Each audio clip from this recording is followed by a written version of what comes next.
Good morning and welcome to the Core Connection. I'm Mira Rubin here with you on Enlightened World Network. And today's topic is, what if it's perfect? What if we were talking yesterday about the pitfalls of perfectionism, but what if life is unfolding in its perfection?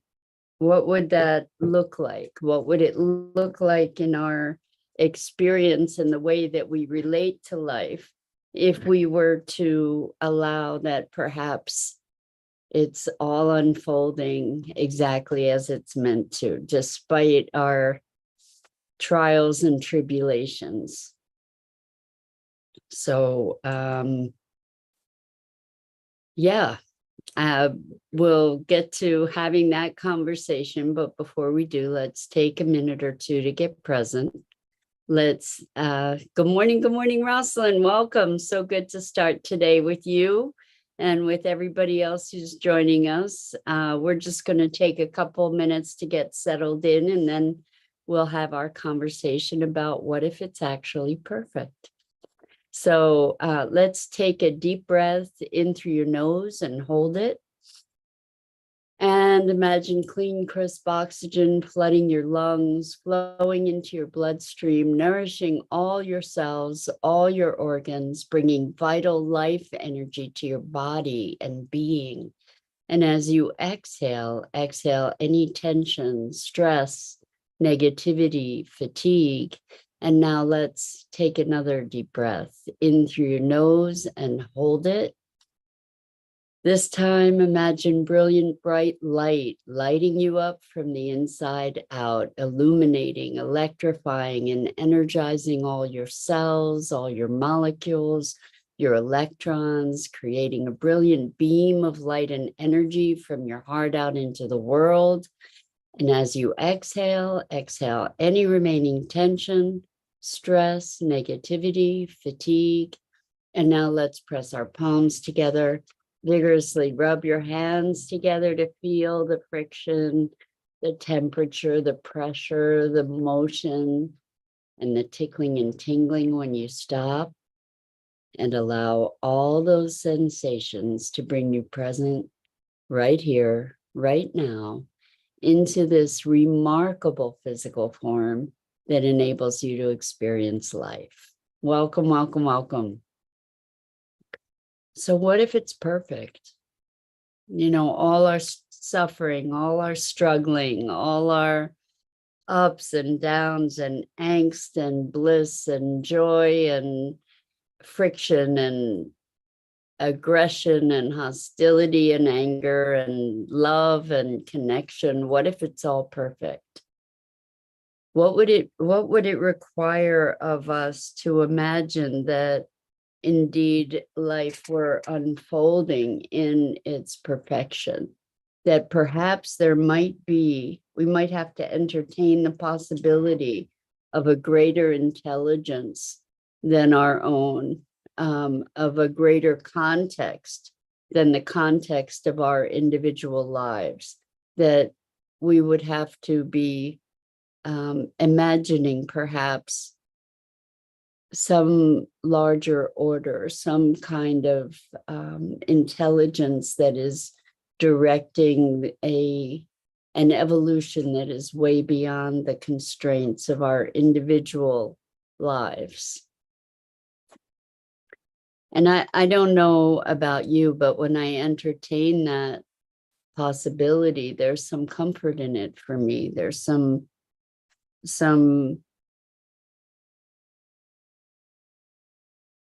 perspective that provides, to be able to recognize that the span of our lifetimes is less than a blip on the radar of the universe, actually. You know, the span of human existence actually is even less than a blip. And there are cycles of time and season and transition and transformation and evolution and change that are beyond our conception. And when we shift our perspectives, when we're looking at something from a narrow perspective, we have one impression of it. And as we stand back, then we can form a broader impression because we can be more aware of the factors that are influencing, that are at play, that are interweaving, that are all part of the greater function of whatever it is we're seeing. And when we stand back even further, we get an even broader perspective. We get an even more enriched view of the different factors at play. And perhaps we have the ability then to see different patterns and cycles and to recognize elements, the interplay of elements that we weren't even aware previously existed. And so this notion of allowing for the perfection of things, if we were to step back and recognize that, perhaps we would free ourselves a bit from the struggle and suffering that we encounter and that we nurture even in our resistance to the way things are. And so in talking about this notion of resistance, it's easy to consider that perhaps without the resistance, we'd feel a complacency. And I don't think that that's the case. I think when we are able to accept what is as it is, then we can then find a place from which to be responsive to interact with that circumstance. What we tend to do is we tend to resist and conceptualize and lay our conceptions over a circumstance and our resistance, and we act from that rather than from interacting with the what is actually present. So Rosalind says, what makes a flower perfect? Are we assigning judgment to what is beauty or imperfect? After the flower disintegrates and is recycled back into the earth, is it a flower still? I love this question, Rosalind.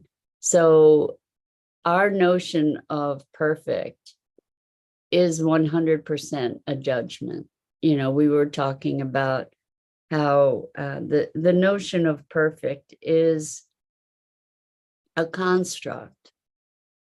And what if we were to accept what is as perfection, that we are surrounded by perfection rather than our notion trying to impose our notion of perfection upon something?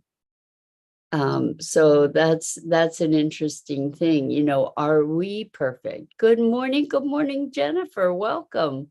So wonderful to have you joining us this morning for our conversation of what if it's perfect? What if life as it's unfolding is perfect, despite the ways that we might rail against it and suffer and struggle in the face of it? So to the second portion of your question, Rosalind, after the flower disintegrates and is recycled back into the earth, is it a flower still? And that brings up the question of what is life? So is a flower a thing or is it a process? Is a human being a thing or is it a process? Is our life a thing? Are we an identity, a thing, or are we a process? And I think that's the idea really that is at the foundation of this conversation around perfection, that there's this whole process of life unfolding in its perfection, that it is a process, a cycle, a movement. And we call ourselves people, or we call a flower as we are constraining one portion of this process. And it's just a moment. It may be an extended moment, but it's a moment in the process that we are naming by our names, that we are naming Rosalind, or we're naming Jennifer, or we're naming Mira. And that is a point. It may be an extended point, but it's a point in an unfolding process. And as we look at our lifetime, we're a child. And when do we stop being a child and become a young adult? And when do we stop becoming a young adult and become an adult? And when do we become an elder?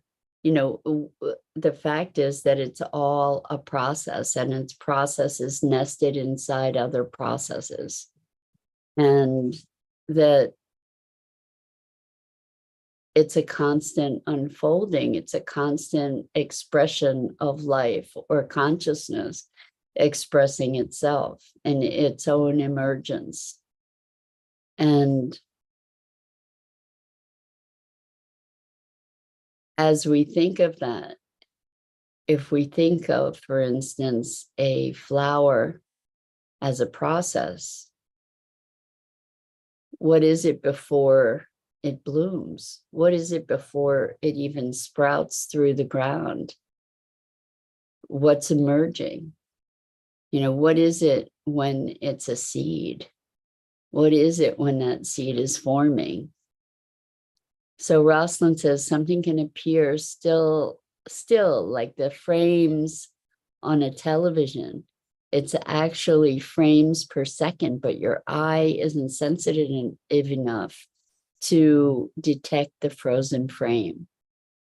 Exactly. Like this, what if, I remember reading autobiography of a yogi years ago, and by Yogananda, and he talked about how this experience of reality is a projection, like the frames of a film, and our consciousness strings those experiences, those moments together into some kind of continuum, some kind of continuity that creates the illusion of motion and the passage of time. Jennifer says, I still feel like a young adult. I can relate to that. I'm getting younger as I get older, thankfully. I was a very serious kid. So, starting to learn how to play and to generate new vitality. So when we talk about this frozen frame idea, we, even though we go from birth to death in our cycle, as we're considering that we are a thing, we are an identity, we have a name, this moment in time that we represent has a name by which we call ourselves. We can consider that is just a moment, that each of our lives is just a moment, and all these lives are happening all at the same time. All these moments are emerging as this greater picture, this greater function, process is occurring. What if it's all process? Truly, because when are you? Are you when you're an infant? Is that the real you? Is the real you on your deathbed?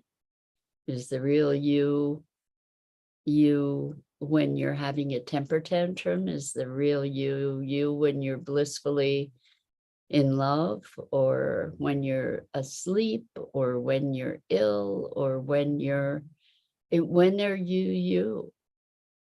And is all of it you? And what is it that unifies all of that?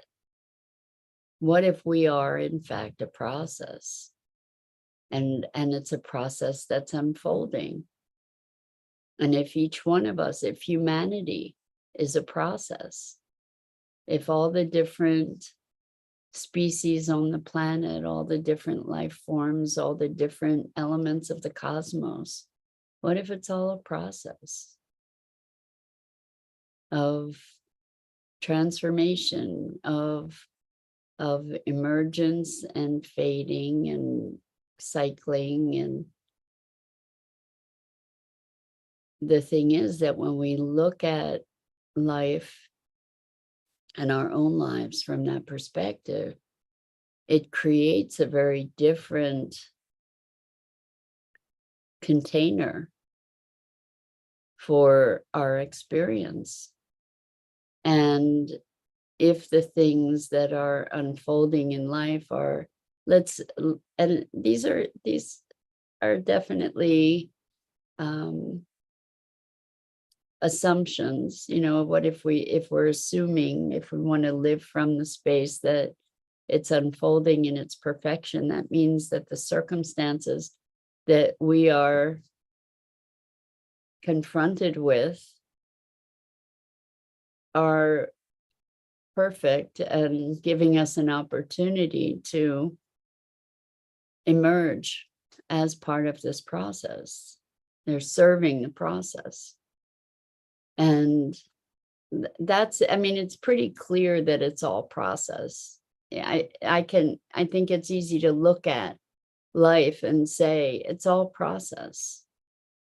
The emergence even of ideas, and then the supplanting of those ideas with new ideas and new technologies and new evolutions. We're very human-centric in our perspective on life and the world. But the truth is that we're just a very, very fractional element in the universe. Very fractional. I think it's so interesting. I imagine we've all caught wind of the conversation about extraterrestrials and all the information that has been withheld and kept secret and classified. And it's very interesting to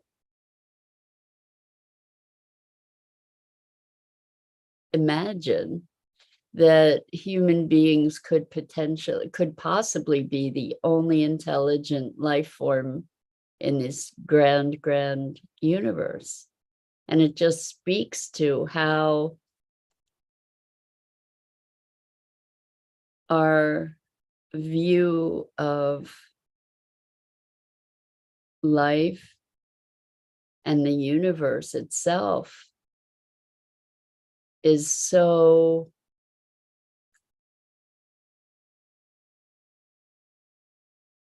small.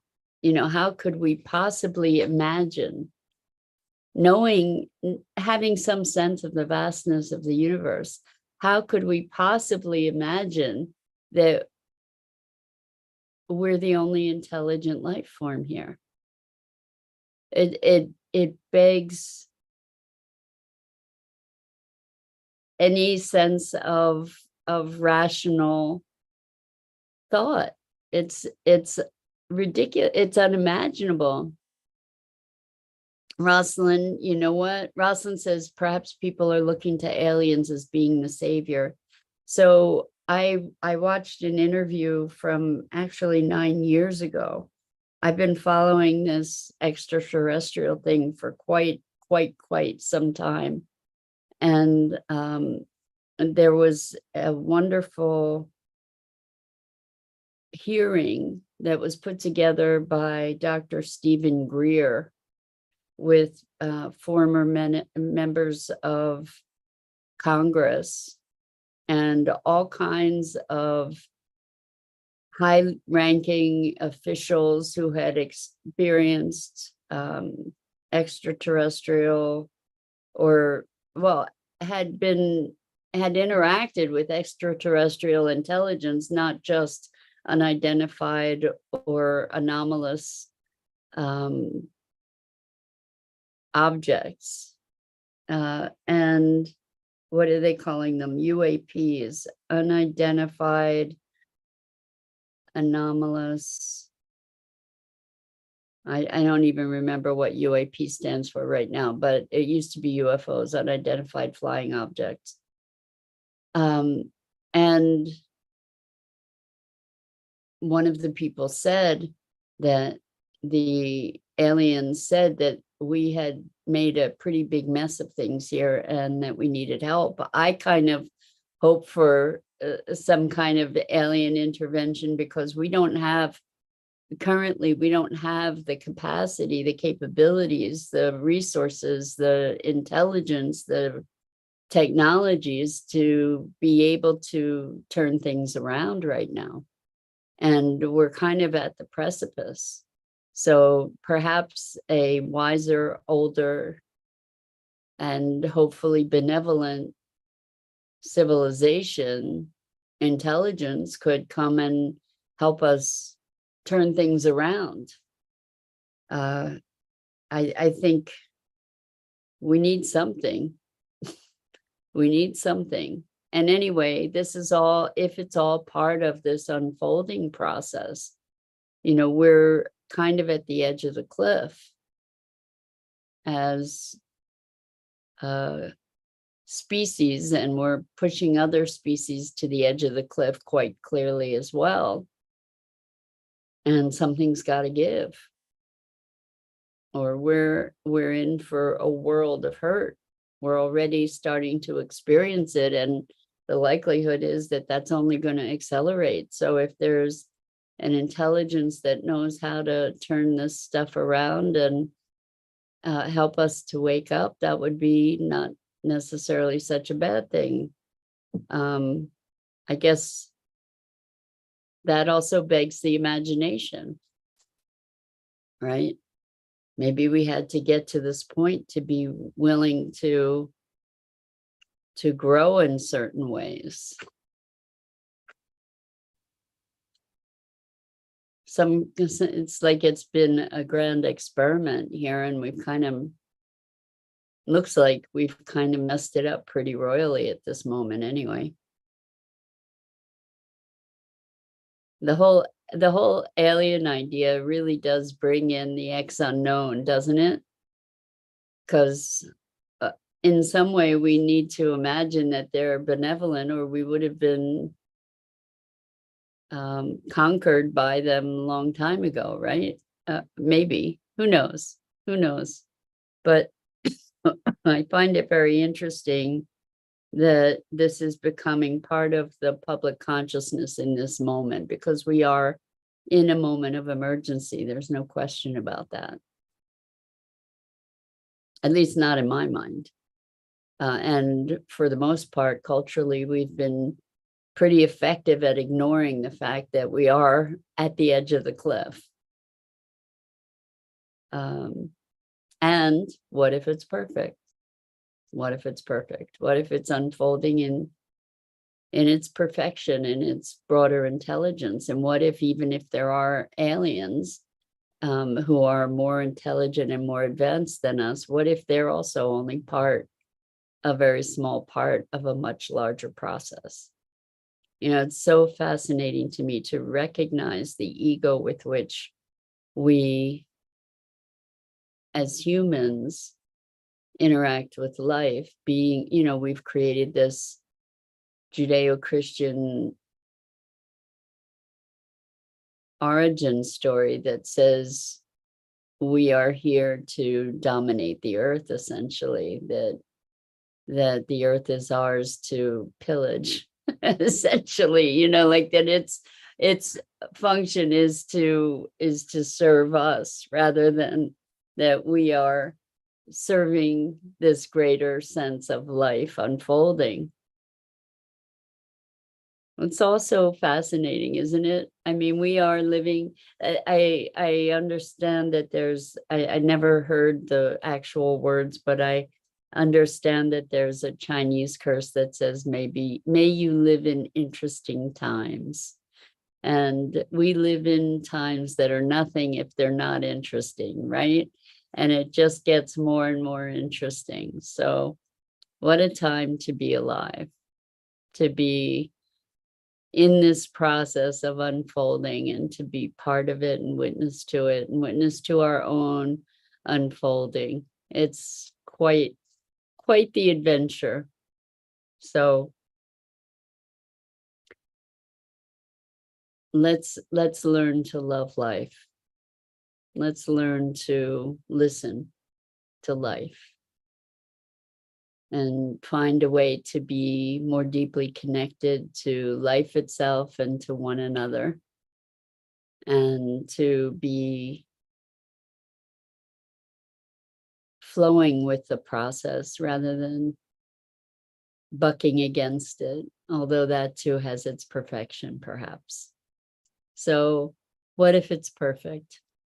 Try on that lens and see what, if anything, shifts for you in your experience. That's the invitation. And who knows what we'll discover. So that's it for today. I'm Mira Rubin. This is The Core Connection. And I go live here each weekday morning at 9 a.m. Eastern on the Enlightened World Network Facebook page and YouTube channel. And as always, it is my privilege and pleasure to have the opportunity to have these conversations with you. And until next time.